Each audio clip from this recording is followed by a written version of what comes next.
Genesis chapter 2. Thus the heavens and the earth were finished, and all the host of them.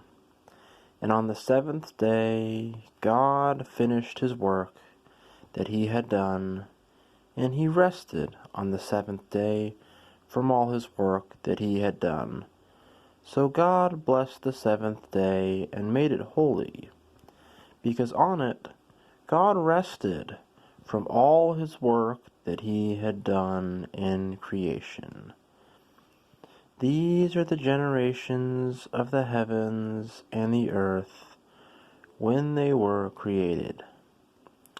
In the day that the Lord God made the earth and the heavens, when no bush of the field was yet in the land, and no small plant of the field had yet sprung up, from the Lord God had not caused it to rain on the land, and there was no man to work the ground, and a mist was going up from the land, and was watering the whole face of the ground.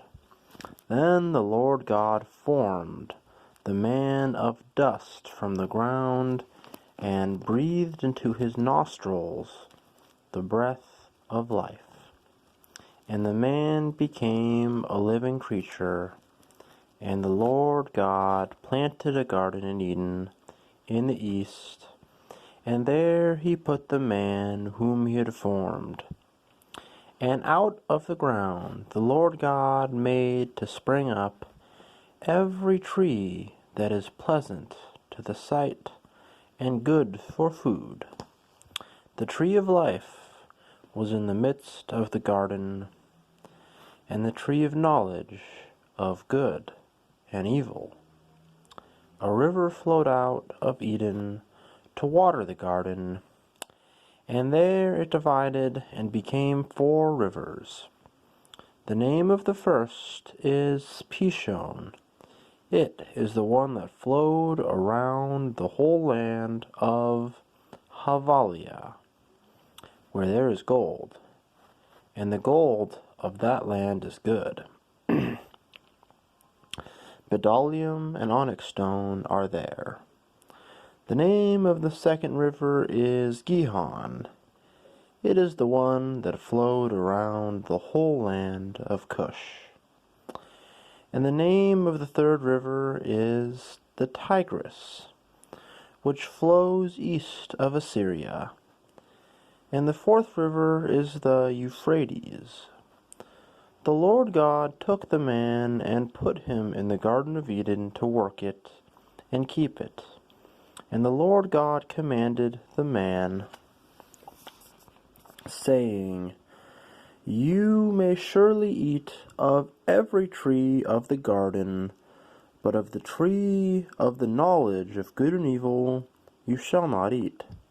For in the day that you eat of it, you shall surely die. Then the Lord God said, It is not good that the man should be alone. I will make a helper fit for him. Now, out of the ground the Lord God had formed every beast of the field and every bird of the heavens, and brought them to the man to see what he would call them. And whatever the man called every living creature, that was its name. The man gave names to all livestock, and to the birds of the heavens, and to every beast of the field. But for Adam there was not found a helper fit for him. So the Lord God caused a deep sleep to fall upon the man. And while he slept, he took one of his ribs, and closed up its place with flesh. And the rib that the Lord God had taken from the man he made into a woman, and brought her to the man. Then the man said, This at last is bone bone of my bones, and flesh of my flesh. She shall be called woman, because she was taken out of man. Therefore a man shall leave his father and his mother, and hold fast to his wife, and they shall become one flesh. And the man and his wife were both naked, and were not ashamed.